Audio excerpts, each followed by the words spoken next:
Good evening, ladies and gentlemen, and welcome back, of course, to the Sim Racing Collective. We're here for a little bit of an intermittent series in terms of the gaps of the PC GT3 series. We're here for the PC GT3 Super Sprint, a 3-week, 3-round shootout as we tackle 3 very historic circuits around the world. We kickstart things off here, of course, at the heart of British motorsport here in Silverstone for 15 minutes of qualifying and the usual 40 minutes of racing. But things work a little bit differently in this championship, and we'll get into that in just a second. My name is Zach Sweeney. I'm alongside Kelsey Gill with Kieran Sharp, of course, pushing the buttons behind the broadcast, making it all look very, very pretty and glorious behind the scenes as well. But Kelsey, of course, welcome back for a new season of sorts to the TSRC.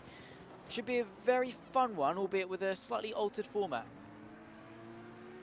Yeah, it should be. We've got 3 rounds of super sprints, and it's going to be absolutely fantastic. We're going to have some great races, of course. We're going to have some qualifying now, but this is the only qualifying session we're going to have all season long, because it's going to be reverse top 10 for the rest of the season. And with 38 open driver spots on there for the drivers, there's a chance for absolute, well, carnage or just some absolute fun racing out there. And we've got some great drivers sort of looking through on the rankings there. Keep an eye on the likes of let's take a look through my little list here. I should have had it open in preparations for this, but I didn't. There's Christian Müller, who is ranked as an alien, folks, so that's my little point on there. Keep an eye on Christian Müller, the German driver. There's, of course, your last season champion of the GT3, Bailey Thompson. And then there's a few other familiar faces. You've got the Italian Mafia in amongst there as well. Just looking at a few other drivers. There's Damian Konchik. Keep your eye on him. Ollie Henley looks like a fairly quick driver on the rankings there. Chris Tedder out there as well. There's just plenty of drivers to keep an eye on, which is going to make for a very interesting little intermediate, well, intimate, not intimate, that's the wrong word. But a little small session. It can be, I suppose, but a little small session to lead us up to Christmas. Depends how much you like the TSRC. Not naming names, but Andrew Pike, I'm just saying. But yeah, right. No, it's, yeah, sort of that. Not intermittent, because that's sort of no, that doesn't really work. Intermediate, yeah. Interim, that one. Interim, the interim. That is the word that we're looking for. There's so many inters, and me and Kelsey, we're low IQ and we're commentators. So there you go. We never know what we're talking about. Anyway, at the moment we are in qualifying, of course, in these magnificent GT3 machines. And Silverstone in and of itself, Kelsey, a very, very fun circuit to tackle, albeit maybe sometimes fairly difficult to overtake at. Maybe track position could mean a little bit more here. Yeah, it's an absolutely fantastic circuit. It's one of the staples of British motorsport. It's the home of Formula One, of course, home of the Aston Martin Formula One team, and just home to many, many forms of motorsport throughout its series. It's an old World War II airstrip turned into a racetrack. It's an absolutely fantastic corners. Does mean the wind does pick up a little bit around here, but this iteration of the circuit, you start along Woodcott into Cobb's Corner, a fantastic corner, whether it's turn 1 or I think it's turn 9 in its other iterations, then through Maggots, Beckett's, Chapel, down the Hanger Straight, I believe, and then it's in towards Stowe, down through the Vale Chicane, through Club Corner, down the Hamilton Straight, then it's Abbey Farm, Village, the Loop, Aintree, through the Wellington Straight, then onto Brooklands, then Luffield to round off the lap as you charge up through Woodcott and back in towards Cobb's Corner for another go around.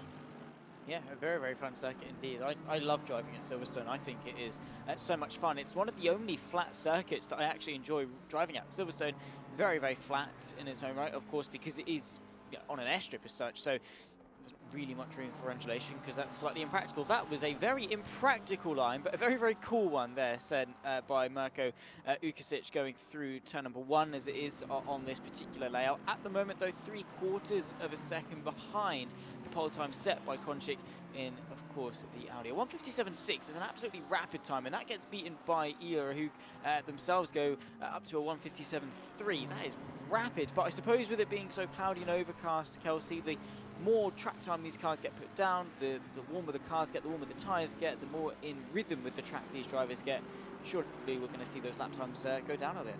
Yeah, I think track evolution will play a bit of a big factor here, of course. It's just going to keep ramping up. I think the circuit, the grip's going to be laid down by the rubber being brazed away on the track through the friction. There's a little Tokyo drift there from Samuel Disco in the Aston Martin as he comes through. A nice livery on that Aston Martin, it must be said. But yeah, the track's going to continue to ramp up. The drivers are going to continue to find time, find grip, find comfortability with the car, I suppose, as well, and just get within a rhythm, get in the zone, get dialed in, however you want to sort of pronounce getting yourself into that area for some consistent quick laps out there. And it's, you know, I guess for those who haven't perhaps done any sort of practice, it's a little bit of a practice session as well, if you're not too bothered about how high your results are. But you know, I think every racing driver's bothered if they're not finishing toward the front or in the top 10 or whatever your goals are for a race. But it's going to be an interesting qualifying session. Henley's now at the top, and I think these times are going to continue to tumble, as you say, Zach. Yeah, I think so. We've still got over half the session left to go, so plenty of time for these guys to put their quick lap times in. But that being said, it is a 2-minute lap time, and unless they're out there for the entire 8-minute session, they might only get sort of 2 or 3 more runs in. Of course, if they continue consecutively, then sure, they can get, you know, maybe 4 laps more in. Depends obviously how much fuel they put into the car, how much the tyres can take, how much they can take as well, going for consecutive laps. We've got Giuseppe Zampieri, a returning driver, a recognisable driver from the GT3 PC series. Got that the wrong way around. PC GT3 series, there we go. I've been commentating that for over a year. Still can't get it right. It's absolutely fine. Maurice Stryker, though, taken to the Ferrari 296. Likes to alternate between this car and the Honda NSX, of course, the Flying Dutchman in the 404. But so far, can't find any errors in his driving. He's up in 8. Yeah, he had a great season last season, Zach, didn't he, in that Honda? He was sort of on the tail of the likes of Bailey Thompson and the rest of the top 3 there. But he was always there, wasn't he? He was fairly consistent last season. He did a great job, and I do love his livery design. It's iconic, it's striking, it's Maurice Stryker and his livery out there. It's always strange to see a blue Ferrari, I suppose, but I don't dislike it whatsoever. There's Ryan Blanchett. I think he's changed up his car. We normally see him in an Aston Martin. He's taken onto the Porsche for this super sprint, which, well, is I think one of the more popular cars. It's normally a nice split between the Ferrari and the Porsche, but I'm seeing a few more McLarens at the moment, which is interesting. Yeah, funny you say that actually, because I recently commentated on the SimGrid VCO Grand Finals, and obviously we saw some of the Sim Racing Collective teams represent that, of course, with the TSRC 500 Endurance Series that you might have seen on the JP Broadcasting YouTube channel. The best qualifying teams went and raced for them in Watkins Glen.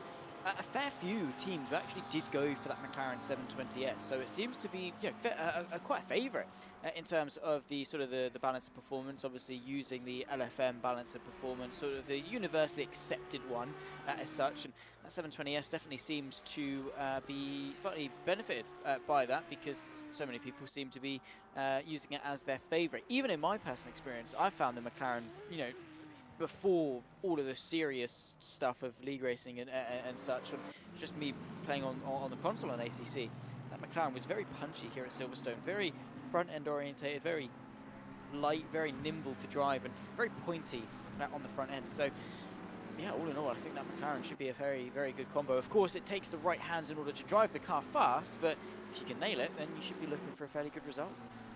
Yeah, certainly. And I actually just noticed Samuel Chumley, he favours the McLaren in a lot of the seasons I've seen him racing. But he's in the Lexus for this super sprint, which the last time I saw the Lexus was in the hands of Jamie Nuttall, who I think he struggled with that car a little bit, or at least it wasn't as quick as the Ferrari he drove the season prior to that, because the Lexus quick in a straight line, but I think it lacks in a few other places. It leaves a lot to the imagination, does this car. It seems a little bit like it doesn't like cornering, or perhaps it's just not as nimble as the Ferrari, or not all well put together.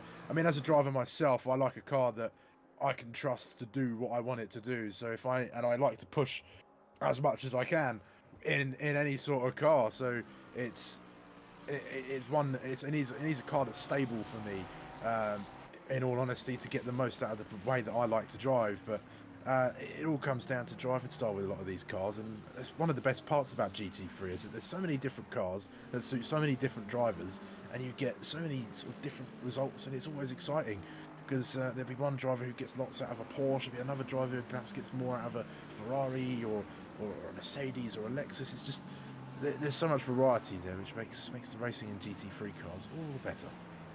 And yet we've got so much variety, so many different shapes and characteristics and engines as well. We go, I think the smallest engine we've got is a V6. You know, we've also got up to a V12 or a V10. The Lamborghini's got a V10. I'm not entirely sure if we have a V12 out there, but just in general, you know, we have that wide range, so many different engine manufacturers, so many different types from all over the world, so many different drivers as well, and yet, relatively speaking, it is all very competitive.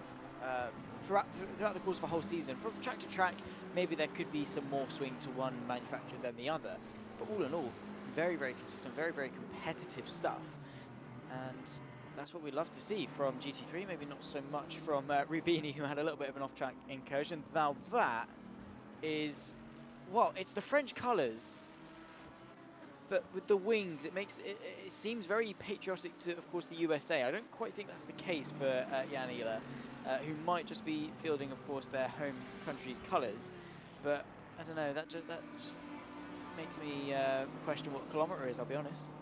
Well, I saw that, Zach, and I thought of the football kit for the French national team, and I believe their logo is the rooster, if I'm not mistaken. So that's perhaps maybe more of a rooster tail than it is wings. I mean, it's a Volker, I think. Oh, well, there we go. But I don't know. I feel like at least that was where my head was when I saw that. You know, the French driver, French colours, and I was thinking of the French national football team and that rooster tail. But yeah, Valkyrie or wings does also make it seem rather patriotic towards the USA. But either way, it sits very nicely on that Mercedes, doesn't it? Yeah, looks not too bad. There you can see Damian Kronchik for Big Brain Racing, definitely showing some big brains right now, is to be up onto the second row of the grid with his final lap in qualifying yet to come. He's going to cross the line and do so. Actually, to be fair, could get away with doing 2 if he so wishes. He will cross the line before that timer ticks 0 and thus be able to finish his lap. As it stands, half a second off DeMarco, whose pole time as it stands sits at 56.6. With Copsey as well for flying at low altitude. Well, definitely are doing that there because you're very close to the ground. In that Ferrari 296, it would be a bit of an issue if you were at high altitude. At the moment, up into 6th place, but quite a hotly contested battle for, well, pretty much P2. DeMarco's got quite a good hold on the pole position, but behind that, it's fair game. Yeah, there's some very close times there. The top 11 underneath a second. And I think there's definitely more time for a lot of the drivers to improve. Copsey and Sign won't be those among the improving drivers. They're in the pit lane, so their session's over. Here's James Wright in the Lamborghini, the car number 46, making his way down the straight. I think he's only just started a lap because that's Chapel there, and there's Stowe Corner in the background. So we'll see how the Lamborghini treats Mr. James Wright. I think he's favoured the Ferrari in the past, but not gone to the other side of the Italian bench. Well, there's a few Italian manufacturers out there, isn't there? I mean, I suppose there's an Alfa Romeo, but they don't show up in the GT3s. I don't even think they've got a GT car, do they, Zach? Yes. The 4C, I believe, is a GT3 car. Hang on, let me consult Google. Commentator's best friend is Google, the internet, the most. Yeah, no, that is a thing. Useful. Yeah, there you go. I've just never seen one. I mean, it's on Gran Turismo, which means it must be true, right? Oh yeah, I suppose. Hang on. Let's have a look. Wikipedia, my best friend. 1.7 turbocharged inline 4. That's not bad. Is there any racing history? Motorsport. There we go. Beautiful awards. Let's have a look. Performance car of the year, most beautiful car, nothing about race wins, so obviously it looked good but probably wasn't very quick, as is usually the case with Alfa Romeos, but regardless of which, yeah, we are towards the end of qualifying, and Alfa Romeo would be a nice addition. Yeah. I mean, McLaren have recently got back into GT3, as far as I'm aware. and it's only a recent thing. Good old Zach Brown has been helming the torch for the motorsport side, but it's the end of qualifying. Can anybody improve? Marchioni in the Ferrari cannot improve his lap time. Can anybody else? There's Christian Muller, the driver that I'm keeping my eye on. What's he got underneath the bonnet of that Audi? Let's have a look. Final chance, of course, to go quicker if he can. Across the line, and it's sixth place, 6/10 off pole position as well. DeMarco seems very secure unless Konchik or Ella can really make a bit of a statement to that pole time. It's going to be a huge improvement from the 777 and the 913 if they want to contend with DeMarco for pole position. But so far, that 56.6 looks unbeatable. Let's see how that transpires going into the race. But Jan Eller going into Brooklands for the final time. It's all about getting a good run through just to set yourself up quite nicely for Luffield, not tighten it up too much for yourself. So many different lines that you can take, opting to cut in for a nice late apex as Jan Eller, that run to the line. Let's see what the 777 can do. Shortest run through the line, of course, through Woodcut, and it's third place. Very nicely done. Great lap time set by that 777. Yeah, not a bad attempt at all. There's Almonte, the Italian driver, in the German manufactured car into the pit lane. Not quite the route you're supposed to take across the grass. What about Konchik coming around Luffield now? One more corner to go for the 913 Audi car in that almost crash test dummy-esque looking livery on it. Let's see what he can do in this qualified session. Can he improve up towards pole position, or how close can he get crossing the line? Oh, he's not quite there. Or is he over? It's over. Yeah, there you go.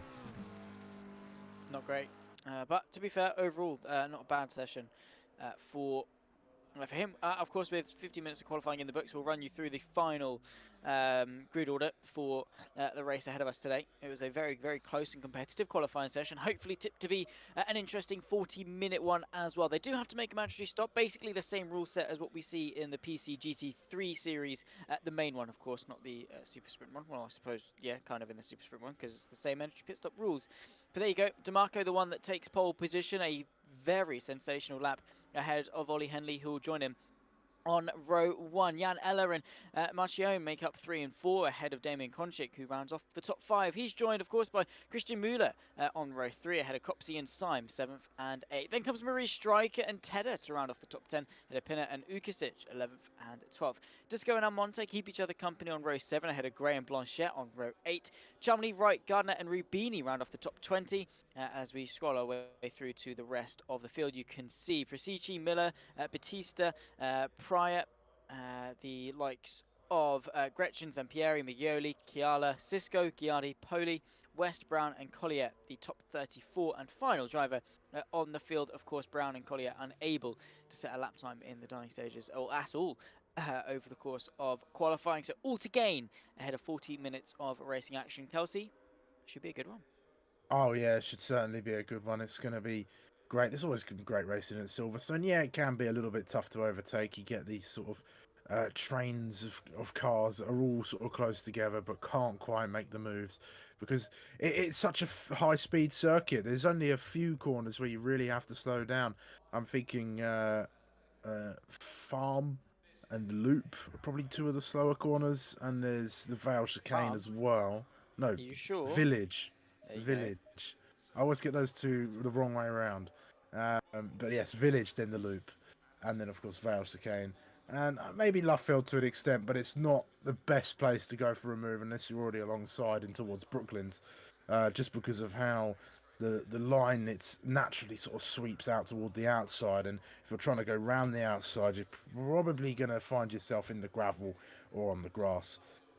Wherever you end up positioning your car. I'm just taking a little look through the live chats on both streams. Remember, this is on the JP Broadcasting channel and the Sim Racing Collective channel as well. So wherever you are watching, hello. Phil across the pond, of course, avid watcher of the TSRC series. Winky faces from Alex B. DQ Dave says it looks American to him.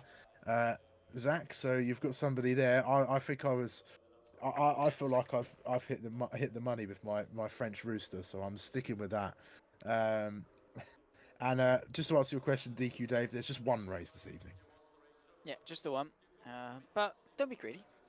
There'll be plenty of racing action over the course of this. Don't you worry. Don't panic. Plenty to come.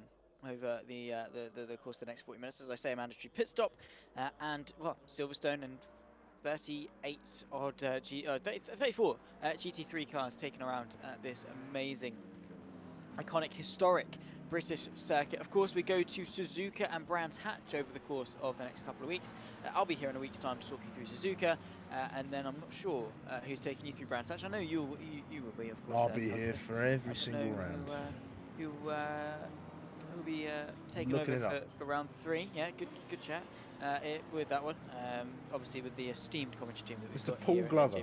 Of course, Paul Glover. He's been here for the TSRC a couple of times. He joined me for COTA, I believe, not last season, the season before, when Kelsey decided he didn't want to show up. So that was good. Got to deal with Paul Glover for a couple of weeks. And he was great company. So you will be in great hands between the two of them. And then round off this short super sprint championship, of course, for sort of, as we said, that interim between the two seasons. I think we'll probably be going again for season 7 of the PC GT3 series, potentially going into the new year or whatever. We don't know. We're not in charge, so don't quote us on that. Kieran Sharp's probably one to ask on that one. But of course, if there is any news, get yourself involved and get on it. In terms of getting yourself in the racing, go to the SimGrid website, the TSRC host page of that, and certainly do get yourself involved. 40 minutes of racing action ahead of us, and well, we've got plenty of GT3 machines roaring their way around for their formation lap. Slightly colder, you can see the track temp 19 degrees, Kelsey, which, well, could be warmer. Yeah, it certainly could be. I mean, it's not the coldest track temperatures I've seen. That has to go down to Vegas. What was it out there a couple of weekends ago? It was like 4 degrees on the track or something. No, it can't have been that low. Like 11 maybe, as far as I was aware. But yeah, could be a bit warmer. And I'm sure the drivers will need a little bit of time to get themselves warmed up, get the cars all ready to go, and get themselves ready to go racing. Bring it on. And of course, this isn't the start-finish line that they are going to be taken to. It will be the other one, the old one, with from Woodcote to Copse. So they've still got about half a lap, or about a third of a lap left to warm themselves up, warm the tyres up, and get ready. I think for Davide DeMarco, his main aim going into turn number 1 is to not lose the lead. Of course, that goes without saying. That's very, very obvious. But it's such an easy thing to let slip. It's just a poor start. Henley getting a jump, being unprepared, going wide into turn 1. He's got to be so careful that he starts this race on good stead, because his qualifying pace showcases that he should probably run away with this. Yeah, he definitely should. He was a fair few tenths ahead of Henley and Ella and Marchioni there. But if anybody can snatch the lead, then they're going to be in the driving seat. I mean, they're all in the driving seat, but they're going to be controlling the pace before the rest of this race. And it's not just rhymes you're getting from me, but commentary as well. But yeah, I think it's going to be important if Marco can keep hold of the lead, then he can try and just control the rest of the drivers, get a decent header on this. But we've seen it before, where a couple sprint races ago, back in the TSR series, Chumley snatched the lead at this circuit, and look what it got him. Yeah, let's wait and see. 40 minutes ahead of us, DeMarco and Henley on the front row for the first ever round of the TSRC PC GT3 Super Sprint. We take to 3 historic circuits around the globe, and today we start off here in Silverstone. Qualifying was close, competitive, and hopefully going to set us up for a chaotic race. We wait for Davide DeMarco on the dirty side of the track to set us off. The green flag to wave. 34 cars battle their way around the home of British motorsport. 2 McLaren share the front row. How are they going to do on home soil? The green flag is waved, the green light is go, and we are underway here in Silverstone, side by side for the lead momentarily as we run away into Copse Corner. It's a short run, of course. DeMarco leads from Henley, and there you can see side by side Christian Muller trying to move his way past this fellow Audi R8 machine of Damien Konchik, going into Maggots, Beckett's and Chappell, the Porsche of Syme as well. Battling away with Copsey, but no way through for now. There you can see Maurice Stryker trying to get off to a good start, unfortunately tumbling down to 10th in the opening moments. So far so good though for the leaders. Yeah, look like a fairly clean start from everybody. They all got their way through. Maggots, Beckett's and now Chappell nice and cleanly, and our leader DeMarco really did control. He had the inside, was able to get himself positioned well on the corner and keep that place from his rival just behind him as well. His Disco trying to go down the inside of Stowe corner. A few drivers getting a little bit squirrely on the exit. The rear end just not quite behaving as they want. There's a Mercedes diving down, looking for the space, trying to find a move. A few cars fighting behind as well. There goes an Audi, BMW going backwards or sideways even. There's a few cars off the circuit there as well as we go through Club Corner. Oh, and that is Paolo Rubini having a slight bit of a skill issue coming through the Vale chicane, cutting his way across and down to 30th place to round off the first half of lap 1. Pietro Marchione fighting away with Koncic just behind and Ella just in front. Let's see how the Italian can battle his way forward. A very white Ferrari 296, but a very beautiful one at that. We've got the Flying Valkyrie just ahead of him in third. Let's see if Koncic can have any contention going into Brooklands. Quite close enough on that particular occasion, but still a very, very close fight, it must be said. DeMarco not quite able to make the gains that you'd expect from him, but still, it's only one lap into this race. Henley has got to show some sheer consistency if he wants to contend. Yeah, Henley was looking quite racy toward the beginning. He was right in the, he was right up in the bumper of DeMarco just ahead, but he just couldn't quite get through. It doesn't really allow for overtaking.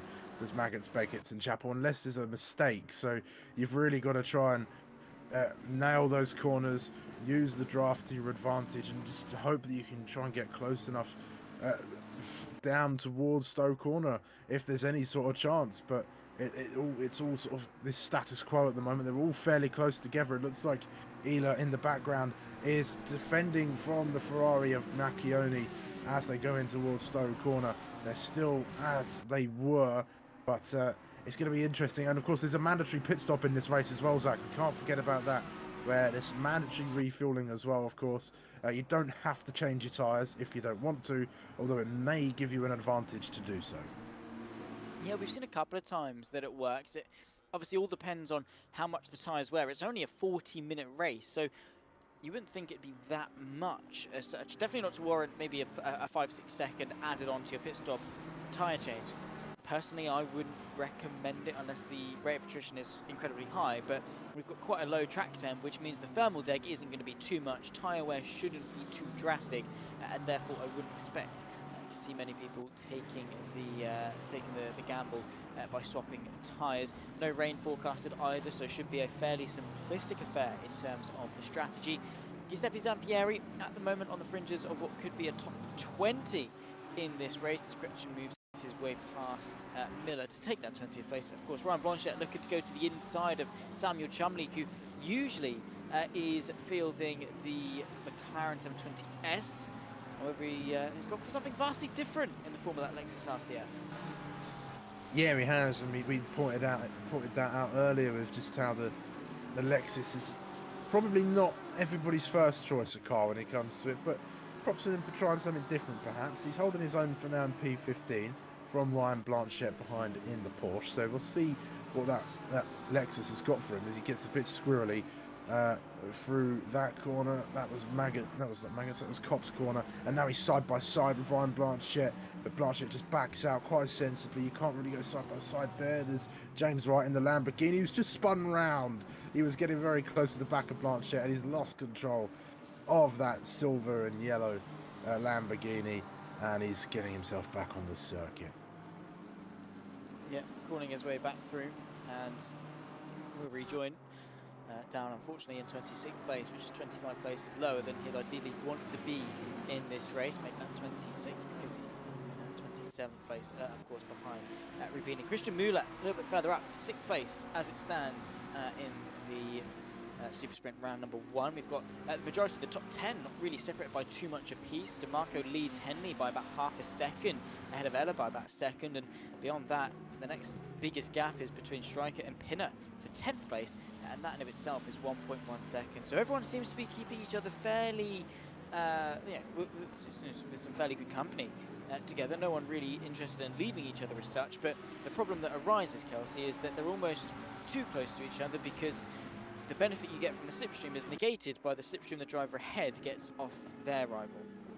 Yeah, it is, and it then just forms these trains, doesn't it? These slipstream trains or these draft trains, however you want to sort of coin them, and then it just becomes this sort of game of, well, if you can't overtake in the straight line, maybe it's going to be down to mistakes or making vastly brave moves in the corners, perhaps trying to brake later, or just, yeah, trying to get a better handle of the circuit. And I think that's where sometimes Silverstone can fall a bit short, is that it can sort of neutralise the racing when you've got these sort of draft trains that allow for these drivers to just sit close enough, but not able to touch the drivers ahead. I suppose they're just outside of touching distance, if you want to put it that way. But there's sometimes you can get those moves done, but I think you have to really more so rely on what your other drivers are doing out there, and if they're making any errors through these corners, which it can be done. It's not easy to get the quick lines through Maggots, Beckett's and Chapel. It's not easy to stay consistent, but that's what a lot of these sessions are for. It's well, as the race goes on, I suppose it's easier to become more and more consistent. There's a lot of people in the chat asking to spectate car number 33, which is Mr. Disco, I believe. There he is. There you go. Samuel Disco. The Aston Martin is not quite close to anybody. It looks like, although he might be closing on Ryan Blanchette, but there you go. They wanted it. They got it. Yeah, the ask and you shall receive. Do like me some discos. They are fairly decent crisps, so maybe you can hit us up. There we go, Leonardo Chiala trying to go to the outside of the Lamborghini. I think that's James Wright just ahead of him. And then the BMW of Mavgard, who is going to go to the inside through Abbey. Oh, wow, close to contact. Gardner just able to get away with it. That was very close indeed. Nearly did a little bit of gunning on his own onto the grass. And, well, there we go. Pulls off to the left and out of this race. Fabio Ghiali as well, side by side with Paolo Rubini. This is, of course, for 25th place as the Italian, unfortunately, is forced to back out of that one as well. Some decent competition throughout the entirety of this field. James Wright looking to start a resurgence back to the front of the top 20. But all in all, so far so good. We've got battles all the way through the field. Yeah, we do, and I'm hoping that they explode that little bit more, and maybe the pit stops will have something to say about that. We're getting close to that pit window being open now. 20-minute pit window, of course, which means it opens at around the 30-minute mark. And then we'll see what the drivers do. Do they opt for overcuts, undercuts? It's not as long of a pit lane around here, actually, with the change of format. Normally, if the start-finish straight's on the Hamilton straight, you've got one of the longest pit lanes. Well, I guess as far as Formula 1 is concerned, I suppose it's one of the longest pit lanes. But it looks like we're going to have a move here. Is that going to be Syme making a move into the Vale chicane? Not quite. He thought about it in the 23 Porsche and then backed off, and has actually lost a bit of time, perhaps, as well, after sort of getting himself a little bit out of position. Perhaps should have waited another corner or so, but it's not as long of a pit lane, so you don't lose too much time. So whether you get an overcut or undercut is, I guess you've got to play it by ear, I suppose. And we talked a little bit about tyre wear, and you know, it's with the thermal deck being low and the high load, you'd think, you know, the combination of high load and high temperatures would make it the tyre wear a problem, but it's not so much here. And I think as well, old and new tyres around this circuit, just with the way it is and the way that the tyres react to this track as well, there's not much difference really in old and new tyres, in all honesty. Yeah, fair play. Speaking of high loads, of course, just ask Jack Southfield. He's very good with that one, because he's one of the drivers that takes on all of the high loads in terms of swapping tyres midway through a race, because of course he drives his tyres into oblivion. And of course, remember back to Spa, one of the seasons in the PC GT3 series, whereby he did take tyres halfway through. It didn't quite work for him, so maybe he needs to rethink his load strategy in that regard. A little bit wide there from one of the drivers. It allowed Strip Pry through into 21st place, fighting away with Giuseppe Zampieri, as the pit window is now open for the next 20 minutes. And now into Copse Corner. Close enough, as he was able to hang on to that 20th place. But let's wait and see when we start to see the first round of pit stops going through. Yeah, we will. Pit window open, of course, now. And Stuart Pry getting very close to the back of the car ahead of him. Meanwhile, Maurice Stryker trying to make up positions in towards the top 10. No, he's in the top 10 actually, trying to make his way even deeper into the top 10, into P9, just behind Tedder in the McLaren, ahead of him. Two titans in motorsport there, Ferrari and McLaren, of course, and they'll be long battling, I'm sure. We'd like to see a little bit of Maurice Stryker out there on the track.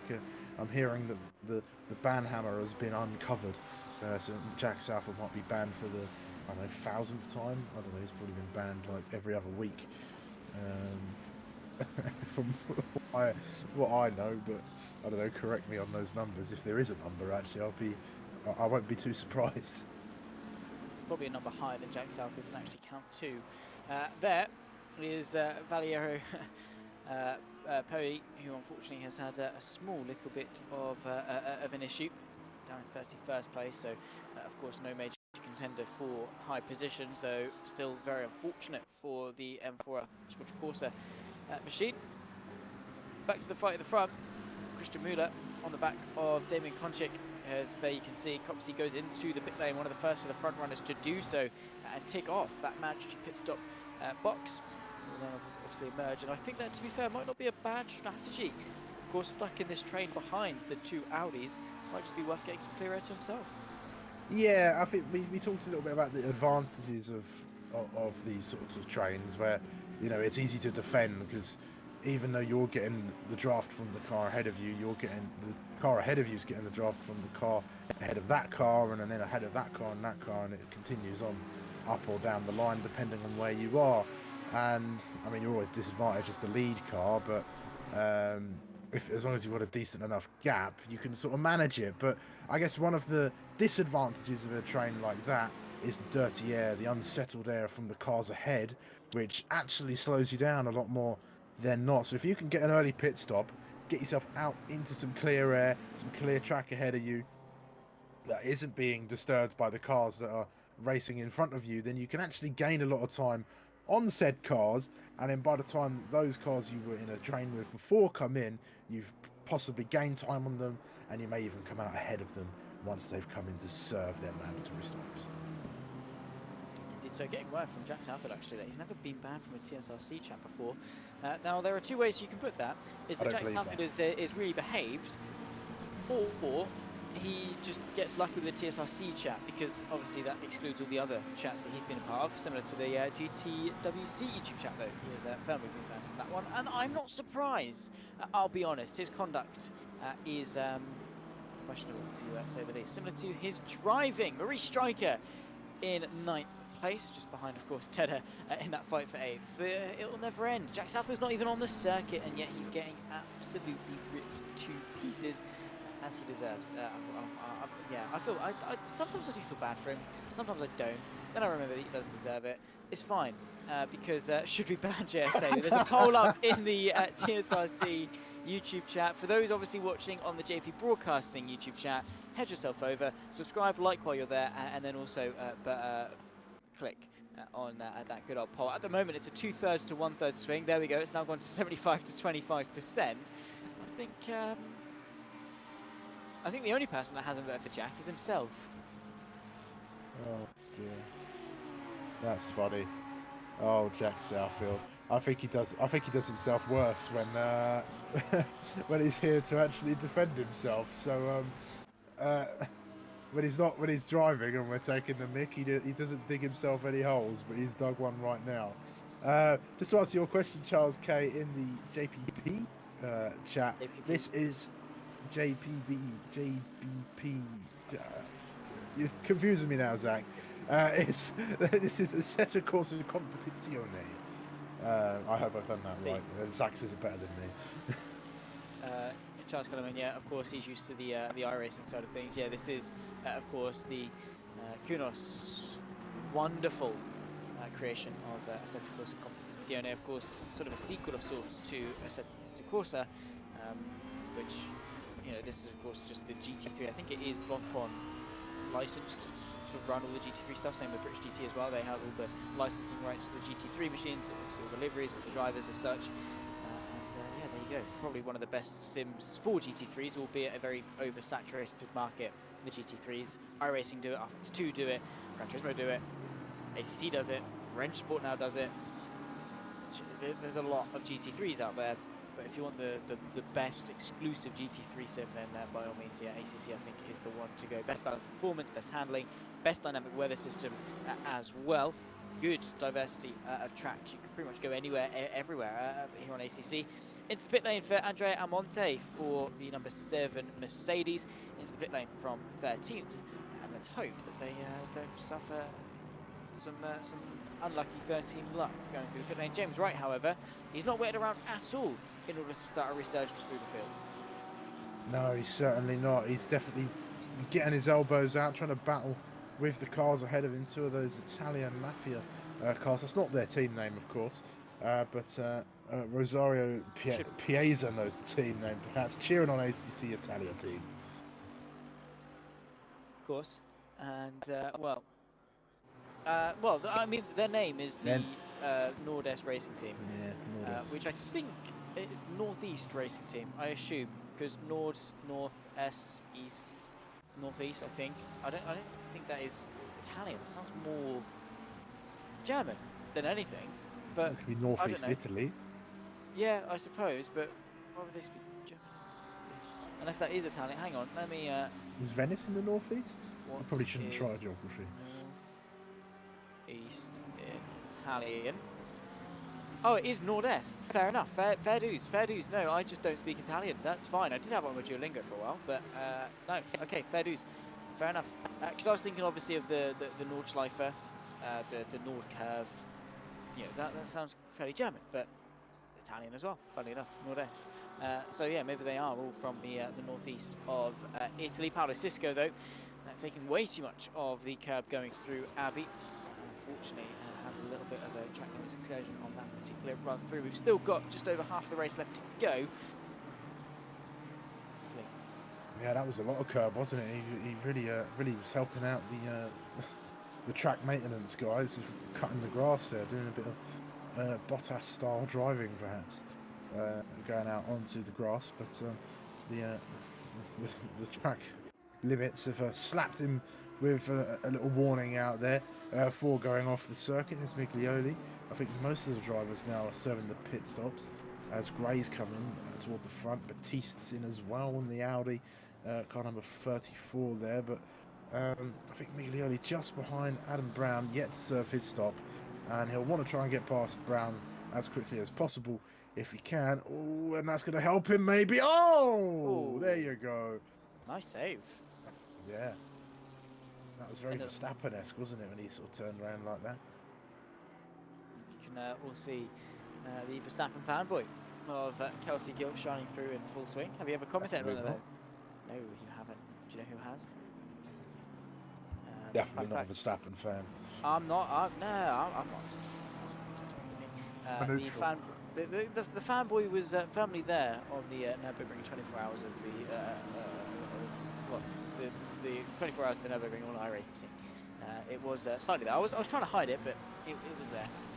But yeah, there you go. Any Verstappen hate can be directed to both myself and Kelsey Gill, because we're both Verstappen fans, clearly. As Jack Southfield comes in to preach the unofficial Dutch national anthem. It's disgusting how much that gets stuck in my head. That song gets stuck in my head far too much at work, but that's a conversation for another day. We've got a close fight here. I mean, I have to say to Henley, considering his gap in qualifying to DeMarco over one lap was 0.3 of a second, he's kept him honest for the best part of half this race. Yeah, this is slowly brewed while we've been waffling on and dealing with Jack Southfield in the chat. And it's, yeah, certainly going to be something to keep your eyes on. I wonder what happens when they when they come into the pit stops. When they come in together, will they come in separately? Who knows? About halfway through the pit window, Jack Southfield's old enough to drink. What? Who knew that? I'm not sure he should though, considering. But I was going to say something. Yeah, explain. Yeah, say what you want about Max Verstappen though. Man's a machine, absolute machine, and I've got to give credit where credit is due. And that's all I've got to say. If you want to argue, you can. Really, is the maths is facts are there, and I'm not a fan, not his biggest supporter. However, like I say, credit and credit is due. Hayden Miller says Jack Southfield is probably drunk now, and I can drink and drive very well. I'm sure you can. I've seen it firsthand. Remember back to Donington Park, Jack? I remember. Kelsey always remembers. Yes, he does. Always remember, apart from all the other times where he doesn't. Davide DeMarco, bit of traffic to contend with. Now this could be spicy, of course, with how close him and Ollie Henley are. There you can see Davide DeMarco having to take a slightly tighter line going through the loop and allowed Henley to maybe have a look, but that's not quite going to be the case. There's a bit of a twitch on the exit for the 3-4-3, but still no major changes. They're still able to carve their way through the traffic with little to no problem. Still waiting for the entirety of the top 8 as it stands to come into the pit lane, and that would be ideal if they could do so. Obviously, hopefully within the next 8 minutes, they can actually get through the race without a penalty. But leaving it fairly long, it seems, for these guys at the front. Yeah, they are. They're waiting for the last sorts of moments. I think they must feel that the tyre wear isn't too bad around here, so they're not coming in, or perhaps that going in late is the better way to go. And they might be right, actually, because the track would be a much better place, and maybe they're going to take tyres. Who knows? I mean, it's always hard to tell. I wish there was a graphic, actually, that tells you. I think there might be. I'm trying to figure out what that little progressive line is next to each driver. I want to say it's the tyre wear. Oh, they're ping. There you go. It's ping. I should have known that, actually. That makes me sound like I've never been on the internet before. But there's Christian Muller making a pass, perhaps, down the inside of... is that... Yeah, it's the corner I forgot. Brooklands, there you go. Wow. Luffield, I forgot that corner the other day. But still, side by side, they go through Luffield. And like I say, it's hard to overtake around the outside because you're driven out wide and not wanting to go onto the grass. Muller backs off. And he's going to come again, perhaps looking to the outside of Kopp's corner, wanting to make that move stick if he can, not quite able to. So the big brain racing team car is going to continue to sit behind the Ferrari of Marchione for a little bit longer. Yeah, for now, stop go 30 for the number 1 machine of Pinner. That is suboptimal, to say the least. Of course, stop go 30 dished out for speeding in the pit lane. Well, yeah, that is not great, to say the least. Of course, also living proof that Kelsey Gill does not remember everything, because he clearly forgot one of the most famous corners in motorsport, and hence why he is still on probation here at JP Broadcasting. Checking this, that's not a thing. Probably should be exclusively just for Kelsey. We'll just call it the I don't know. I was trying to make a play on word with probation. Just probation. Just Kelsey Gill probation, because it's unacceptable. How can you forget Brooklands? There's a lot of corner names beginning with B, maybe. I don't know. I can't remember the reason I forgot it, but it was rather embarrassing the last time I did. But yeah, clearly not a big brain move from me. As we watch the big brain racing car make its way around, they're asking for 33 again, Kieran. I'm sure you'll give them what they want. But Henley's in, Zach, as is Maurice Stryker, and I can't say it. Kusic. There you go. He is not coming off his probation. He is getting all the ticks and needs improvement when we go to perform his performance review. It's unacceptable. Kelsey Gill, it's absolutely unacceptable. Samuel Disco, of course. There is the 33 machine, the heart of racing, battling his way around in the Martin Vantage. And there we go, checking in on where he is. Ollie Henley leaves the pit lane. It's a race against time between himself and, of course, Davide DeMarco, who's stayed up for another lap.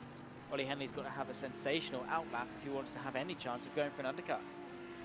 Yeah, he's got to really go, and that traffic just behind him doesn't get in his way, so that's going to help. That looks like it's Marchione and Muller who are fighting amongst themselves, and it is, I think, and he's going to want to not get overtaken here. He might have colder tyres than the two, just because he's had to come in and stop, and they look quite racy behind him as well. But Henley, he's got to put the laps in now. He's got to get his head down, and he's got to try and close as much that gap as he possibly can, because DeMarco's got to come in, maybe this lap, maybe the next lap at the latest, to try and cover him off. Yeah, you'd think so. The undercut definitely is there. So Henley is going to have to drive the wheels off that car and hope that he's not going to be under pressure by Marciano or Christian Müller. Into the pit lane does come Davide De Marco from the lead of the race. It is a direct race against time then between these guys. They're here at the original pit straight. They've got to get all the way around to Copse by the time De Marco is in and out of the pit lane. Locked controls for at least 30 seconds in the pit lane. So there you go. There's the bare minimum time that De Marco can spend in the pit lane. So it could be close. Of course, they were about half a second separated when Henley came into the pit lane. Of course, we've got Ella that's actually 2.2 seconds ahead of Henley, and that's on pure race time, so we could well see the 777 take the lead. Yeah, we certainly could. Yeah, Ella getting the big undercut there. I think they must have come out in a very nice gap of clear air and was just able to continue running without too much disturbance through there. But DeMarco's in and he's off once more. Let's keep an eye. He's making his way out of the pit exit and it's going to be going. I think he can punch it from there on. There he goes. Are there any cars approaching from behind him as he makes his way back onto the circuit? I think he's going to be unhindered as far as I can tell. There's no updates on the timing tower just yet, but just looking, there's no cars that are all that close to him. There's Ollie Henley. He's only now going into Maggots and Beckett's. That is a huge jump to have made in the span of about a lap, really. That is incredible. DeMarco must have just nailed his pit stop. I'm fairly baffled by that, I'll be entirely honest. There you can see Ella followed by Henley, and then just that small dot in the background of the shot going through Stowe into Vale. That is Davide De Marco, who now leads by 5 seconds, which is tenfold on what his gap was before the pit stops. Yeah, I'm just trying to take a look for everyone. Yeah, it's, wow, 5 seconds. 5.3 seconds. He's definitely got that perfect little stop there, and Henley's going to be a little bit confused perhaps, or a little bit miffed that Ella's managed to get himself ahead. I'm just taking a look. 39, there you go. 39's just made his way in towards Village. There's 77 now coming through Abbey and Farm. So yeah, there's your gap just on the track map there that I'm looking at. And there's a nice little gaggle of cars just behind the 777 actually. They're not all too close together, but if any mistakes are made, they'll definitely be making up places, as Michael Syme trying to make a place up on Tedder in the McLaren, the number 2 car. McLaren and the Porsche taking different lines through there, and a wider line is going to allow the Porsche to try and go around the outside of the loop. I think he might be able to get this one done on the power earlier than the McLaren, but they're still side by side now as they go through Aintree. Off the circuit goes the Porsche. That'll unsettle the car, but they're going to continue this drag race all the way into Brooklands. Are they going to continue to be side by side as they make the way through? No, the Porsche breaks that a little bit later, is confident, blocks the way through, back onto the racing line, and is up into P9. Nicely done by Michael Syme, and a very interesting team name, Amigos Porker Pig, which is fair enough. Obviously getting friendly with some Porker Pigs apparently for Michael Syme, which is fair dues. Whatever floats your boat. James Wright back inside the top 20 by the way, which is a sensational recovery drive for the 46 machine. He's driving the wheels off that Lamborghini Huracan Evo 2. Just under 11 minutes left to go in this first round of the TSRC PC GT3 Series Super Sprint, of course. And getting word, of course, that getting word, of course, that Henley took tyres, the others didn't, which obviously explains his bigger gap to the rest. And well, let's see if that is going to be a good return on investment for him. At the very least, I think he is going to be able to find his way past Jan Eller.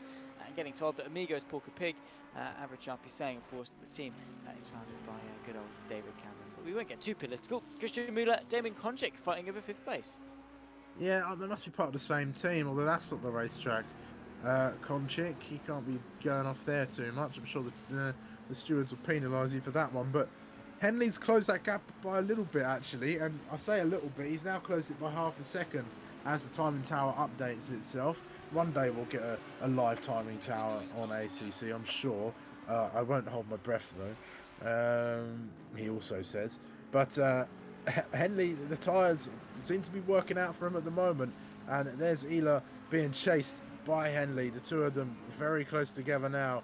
And I think Henley, it might be a matter of when, not if, on this one, just because I think he's got that little bit more grip, and the Mercedes doesn't look as sharp and pointy around this circuit as that McLaren does.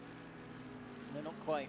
And Henley, of course, with the fresher tyres, will surely saw his way past. I don't quite think he's got enough time. We don't think he's absolutely got enough time to go after DeMarco. We'll maybe be able to make a dent, but 9 minutes for 5.5 seconds plus getting the move done, near on impossible, I would say, for Henley.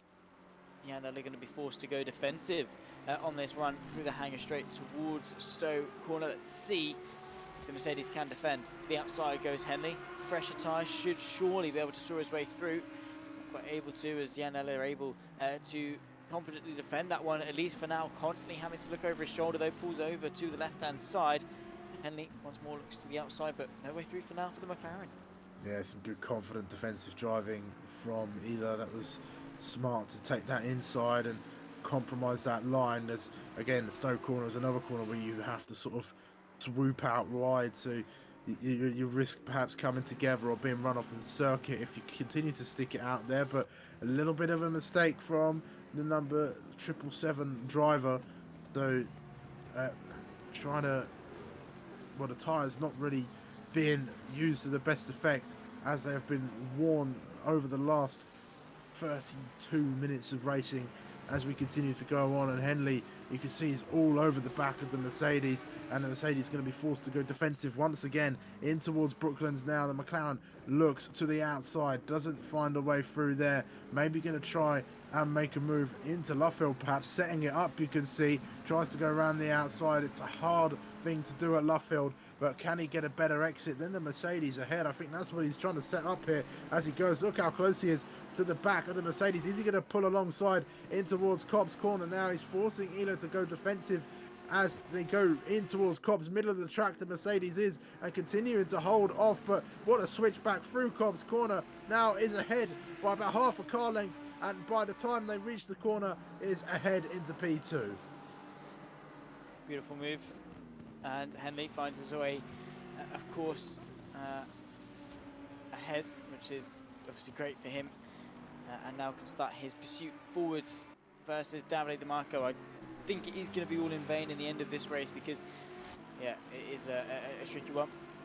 But maybe Yellow can launch a counter-attack. This is the fight, though. Christian Müller under pressure from Damien Konchik, who pulls out to the right-hand side, goes to the inside of Stowe and takes the track away, takes the corner away. And now behind is the German driver. A little bit of a snap of oversteer on the exit, though, from Damien Konchik. That could force him to go defensive again, but I think some team play at hand here for Konchik, who is going to be able to find his way past and might well be able to have a good look at Marchione in the near future. Yeah, I did spot him flashing the lights at his teammate there, Konchik, and I think that might have been saying, hey, look, I'm faster, let me go ahead and I'll drag you as close as I can to Marchione there, as that's where they're fighting. I think they're trying to get themselves both into the top 5, so that's that fight toward the front. What is Britt Baptiste doing, the American driver, of course, car number 34 for Healthy Motor Team in the Audi. In a little bit of a fight with Disco, of course. That's DQ Dave's favourite driver out there. Jack Southfield's been charting the name as well, or charting the number 33 at least. That sounds like a Max Verstappen fan if I've ever heard one, but holding on to P15 for the time being is Baptiste. Yeah, and doing a great job. Of course, would like to find his way past on Gray if possible, but then Disco will be having the cheers and he's going to go for 2 in 1. What a move that could be on the inside of Baptiste, who is going to carry the speed to the outside. They could run 3 wide going into the loop outside, of course, for Disco. Boxed in, unfortunately, is Baptiste, and that is going to allow Disco to have a run to the outside of Aintree. Let's have a look. Push to the outside of the circuit, over the grass, a bit of contact. He rejoins shakily as the run now towards Brooklands corner. It's the outside once more for the 33 machine. He's going to have to be brave on the brakes, but Baptiste is so much later, too late, in fact, and even though there's a bit of a twitch and hesitation, Disco with a slide and a squirm finds himself once again alongside, but it's all in vain. He only is able to settle for 16th.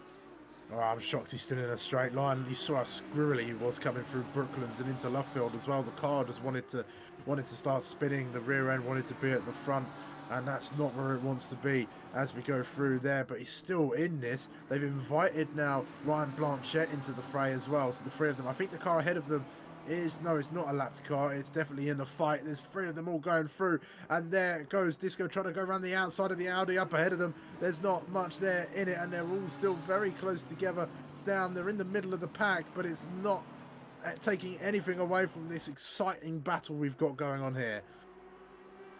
Beautiful racing, and not long left to enjoy it. These guys are going to have to bring their A game. The Porsche just in behind of Ryan Blanchette. It is battling away with the Audi R8. Here comes Samuel Disco to the outside of one of the big brain racing cars. There's three wide in the background. Disco trying to get underneath Gray if he can, but not quite able to. It's now the downhill run towards the Vale chicane. Ryan Blanchette ducking and diving and searching for a gap, but no way past for now for the Porsche. There is James Wright as well, who could be knocking on the door for top 15 finish. We've got just over, I'd say, 2 laps left to go in this race by the time that we see the leader cross the line, maybe 3 if we're lucky.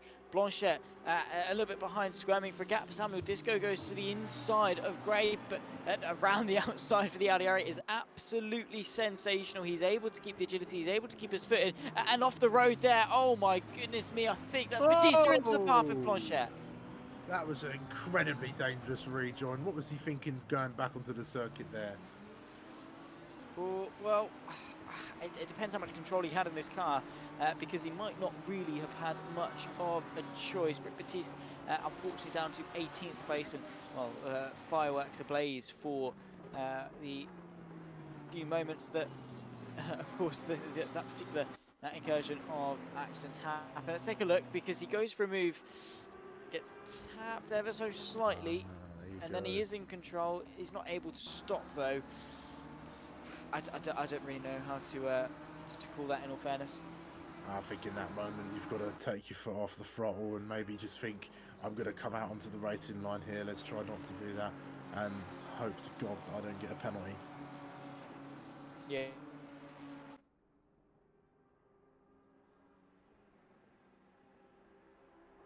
The case, but there's not long left of this race left to go at all, so hopefully we'll find out in due time. I don't think the stewards can make any in-game proceedings, but we'll have to wait until post-race to see anything come about of that one. Damien Konchik has been able to move his way up the order and up the road towards Marchionne for 4th place. The Polish driver on the back of the 86 machine. Let's see what can come about of this one. The fight for the lead unfortunately fizzled out due to Henley taking some tyres at the pit stop.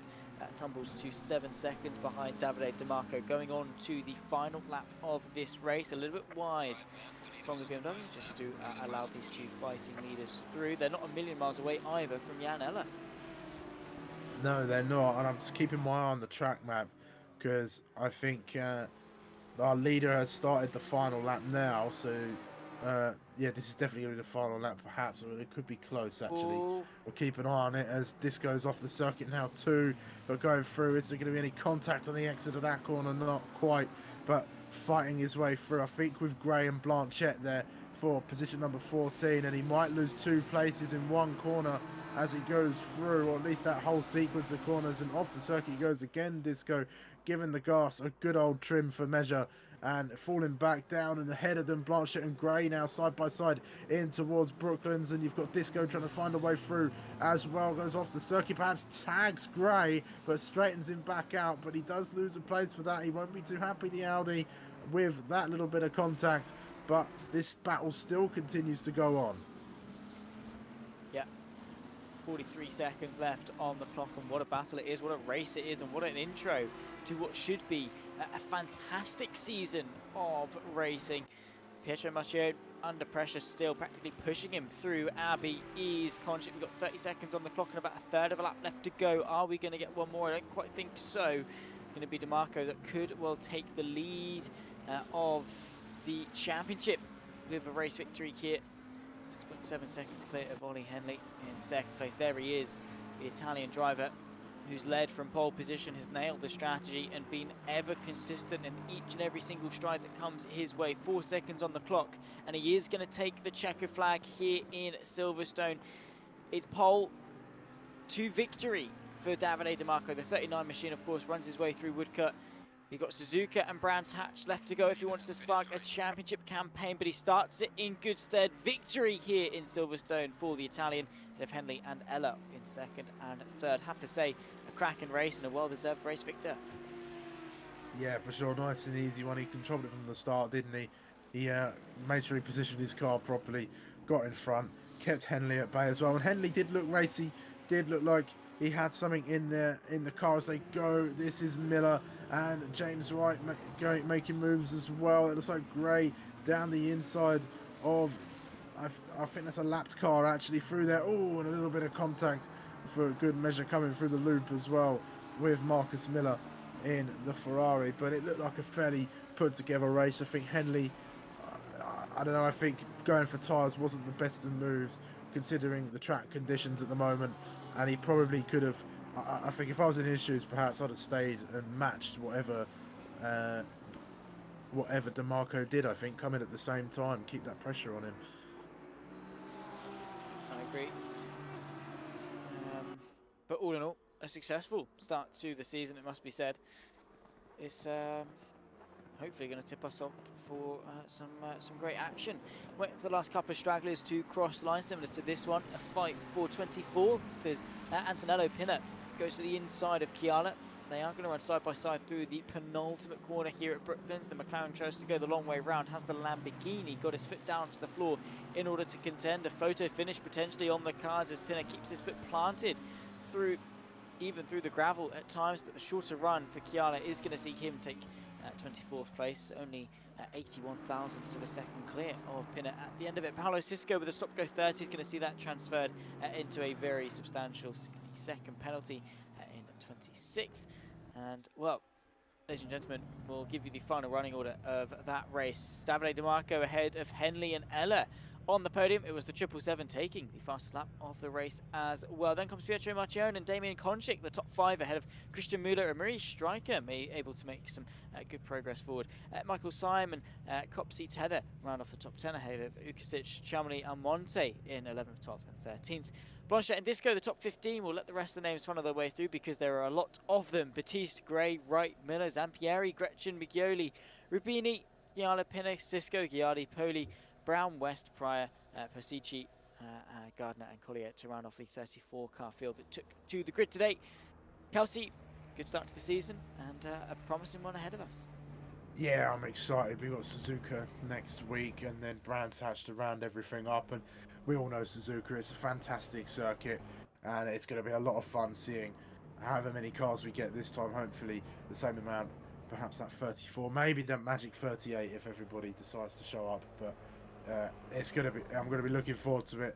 Another round of fantastic racing here with TSRC, and it should be a lovely little way to see us into Christmas. Should be indeed. Well, ladies and gentlemen, thank you, of course, for joining us on your respective channel, whether it's the JP Broadcasting one or the Sim Racing Collective. If you haven't already subscribed to the other one, to the one that you're watching, make sure to do so. If you've not subscribed to the one you're watching on, then that's even worse, and you should also do that right now. My name has been Zach Sweeney. I've had Kelsey Gill alongside me in the commentary booth. Kieran Sharp, of course, behind the scenes, pushing the buttons, making the broadcast look ever pretty and catching all of the action that came here in Silverstone. It was a very well-deserved victory for the McLaren on home soil. And, well, hopefully we should see some more raring action. In a week's time, we'll take to Suzuka for round number 2 on the 7th of December. Same time, of course, 8 p.m. in the UK. Translate that to wherever you are around the world because it's going to be one that you don't want to miss. In the meantime, from ourselves here in the commentary booth, it's goodbye for now.